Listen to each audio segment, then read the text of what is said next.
এখন করতে হবে আপনাকে অনুলোম বিলোম প্রাণায়াম। অনুলোম বিলোম প্রাণায়াম করার জন্য আপনার বাঁ হাতের যে মুদ্রা সেটা জ্ঞান মুদ্রা, চিন মুদ্রা, আপনি মুদ্রাগুলো ছবিতে দেখে নেবেন। আর রাইট হাতে যে মুদ্রা হচ্ছে বিষ্ণু মুদ্রা। বিষ্ণু মুদ্রা, এই মুদ্রাগুলো লাগানোর অর্থ হচ্ছে এই মুদ্রাগুলো লাগানোর সাথে সাথেই আপনার মাইন্ড কাম এবং স্টেবল হতে শুরু করে। ঠিক আছে? তো বিষ্ণু মুদ্রা প্রত্যেকবার লেফট দিয়ে শ্বাস নেব এবং রাইট দিয়ে ছাড়ব, এবং রাইট দিয়ে নেব এবং লেফট দিয়ে ছাড়ব। ধীরে ধীরে লেফট দিয়ে শ্বাস নেব এবং রাইট দিয়ে ছাড়ব, এবং রাইট দিয়ে নিয়ে লেফট দিয়ে ছাড়ব। এটা হচ্ছে ওয়ান অবস্থা। লেফট দিয়ে নিয়ে রাইট দিয়ে ছাড়া এবং রাইট দিয়ে নিয়ে লেফট ছাড়া, এটা হচ্ছে ওয়ান সার্কেল। আর এটা একটা ধ্যান রাখতে হবে, আপনি যে সময় ধরে শ্বাস নেবেন চেষ্টা করবেন তার বেশি সময় ধরে যেন শ্বাসটাকে ছাড়া হয়। ক্লিয়ার?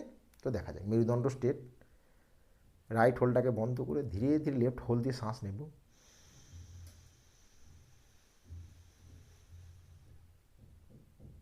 এবং লেফটটাকে বন্ধ করে রাইট দিয়ে ছাড়ব।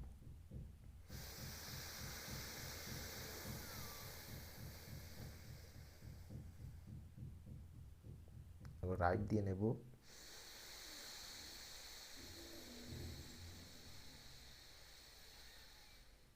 এবং লেফট দিয়ে ছাড়ব।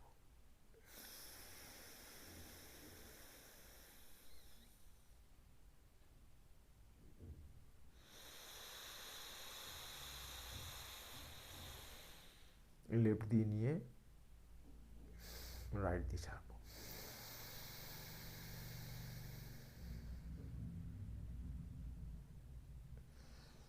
শ্বাস নিয়ে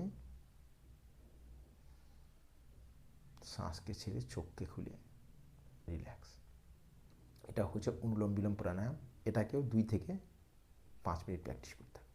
আপনি যদি এই প্রাণায়ামগুলো রাত্রে শুতে যাওয়ার আগে প্র্যাকটিস করেন তাহলে দ্রুত ঘুম আসতে সাহায্য করবে, এবং রাত্রে ডিপ স্লিপ আপনি নিতে পারবেন এই প্রাণায়ামগুলো প্র্যাকটিস করলে। তো সকালে তো করবেনই, এবং রাত্রে শুতে যাওয়ার আগেও প্র্যাকটিস করবেন। মানে এংজাইটি, ডিপ্রেশন, এই যে আপনার বারবার চিন্তা করার একটা প্রবলেম, যে আপনার ব্যাক অফ দ্য মাইন্ড, মানে আপনি কোনো কাজ করছেন কিন্তু আপনার মাইন্ড কিছু না কিছু ভাবছেই, এগুলো কিন্তু এই প্রাণায়ামগুলো কমপ্লিটলি কিওর করতে ক্ষমতা রাখে যদি আপনি রেগুলার প্র্যাকটিস করেন। এর পরের যে প্রাণায়াম সেটা হচ্ছে ভামরি। ভামরি প্রাণায়াম করার জন্য, ভামরি কর্তার অর্থ হচ্ছে, সংস্কৃততে ভামরি, ইংলিশে বলে বীজ, আর বাংলাতে বলে যে মধুমাছি যে উঠতে থাকে তখন এই পাংখাগুলো শেক করার ফলে একটা আওয়াজ হয়। তো আমরা চোখকে বন্ধ করে, কানকে বন্ধ করে আমরা নাকের থ্রো ওই ভ্রমরের মতো, মানে মধুমাখির মতো আওয়াজ করব। এর ফলে কী হবে, আমরা যে মস্তিষ্ক, মানে আমরা যে ব্রেন, সেখানে একটা ভাইব্রেশনের সৃষ্টি হবে। এবার ভাইব্রেশনের সৃষ্টি হলে কী হবে, আমরা যে পিটিউটারি গ্ল্যান্ড থেকে যে আচ্ছা আচ্ছা কেমিক্যাল, মানে যে হরমোন, যে ডোপামিন, সেরিটোনিন, এইগুলো রিলিজ, যে আমাদের শরীরে আমাদের কেমিক্যালের যখন ইমব্যালেন্স হয় তখনই তো এই সমস্ত বিমারিগুলো হতে থাকে, যে ডিপ্রেশন, এংজাইটি, আপনার অনিদ্রা, যেটাকে ইনসোমিনিয়া বলা হয়। যখন আমার হরমোনের ব্যালেন্স ঠিক থাকবে তখন তো সমস্ত প্রবলেম ধীরে ধীরে কিওর হতে থাকবে। যখন আমি এই প্রাণায়ামকে করব তখন একটা ভাইব্রেশনের সৃষ্টি হবে, এর ফলে আপনার মাইন্ড, আপনার মস্তিষ্ক, আপনি যাই বলেন সেটা ধীরে ধীরে কাম, স্টেবল এবং ফোকাস হতে থাকবে। তো দেখা যায় 3 আঙুল দিয়ে চোখকে বন্ধ করলাম, ইন্ডেক্স ফিঙ্গার কপালের উপর ফোকাসের জন্য, 3 আঙুল দিয়ে চোখ বন্ধ, আর থাম দিয়ে কান দুটোকে বন্ধ, মানে কিছু যাতে শোনা না যায়। এখন ফুল শ্বাস নেব এবং বিয়ের মতো আওয়াজ করে শ্বাসটাকে ছাড়ব।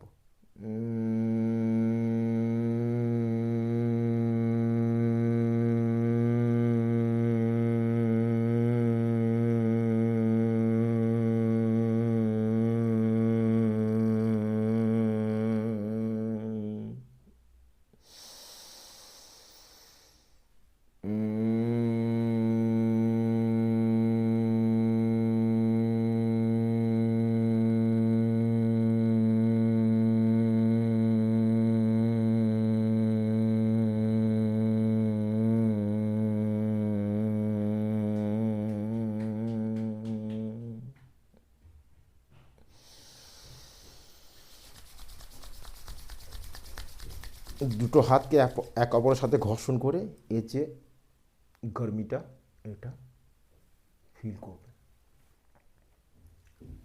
এই প্রাণায়াম 3টে করার সাথে সাথেই আপনার মাইন্ড কিন্তু সম্পূর্ণরূপে কাম, মানে শান্ত এবং ফোকাস হতে শুরু করবে। বোঝা গেছে? এটা হলো 3 প্রাণায়াম। এখন আপনাকে একটা কাজ করতে হবে, সেটা হচ্ছে আয়ুর্বেদিক নুস্খা যে বলেছিলাম, রাত্রে শুবার আগে, রাত্রে শুতে যাওয়ার আগে আপনার পা দুটোকে, এখন শীতকাল, আপনি হালকা গুনগুনা পানি দিয়ে জল দিয়ে গুনগুনা জল দিয়ে ভালো করে পাটাকে ধোবেন।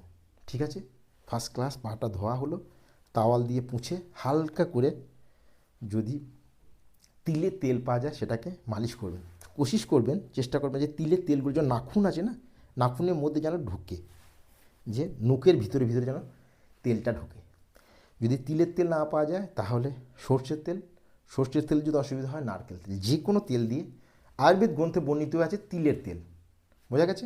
এখন তিলের তেল না হলে সর্ষের তেল, সর্ষের তেল না হলে নারকেল, যে কোনো তেল দিয়ে এটাকে ভালো করে মালিশ করার পর আপনি যদি ঘুমাতে যান এবং রাত্রে শোবার আগে যদি আপনি 1 গ্লাস দুধ, গুনগুনা গরম দুধ গ্রহণ করেন, তাহলে আপনার রাত্রে এই যে আয়ুর্বেদ গ্রন্থে বর্ণিত, এবং আমি এটা প্র্যাকটিক্যাল করেও দেখেছি, যদি রাত্রে গুনগুনা দুধ এবং পাকে ধুয়ে শোয়া যায় তেল মালিশ করে, তাহলে গভীর ঘুম আসে।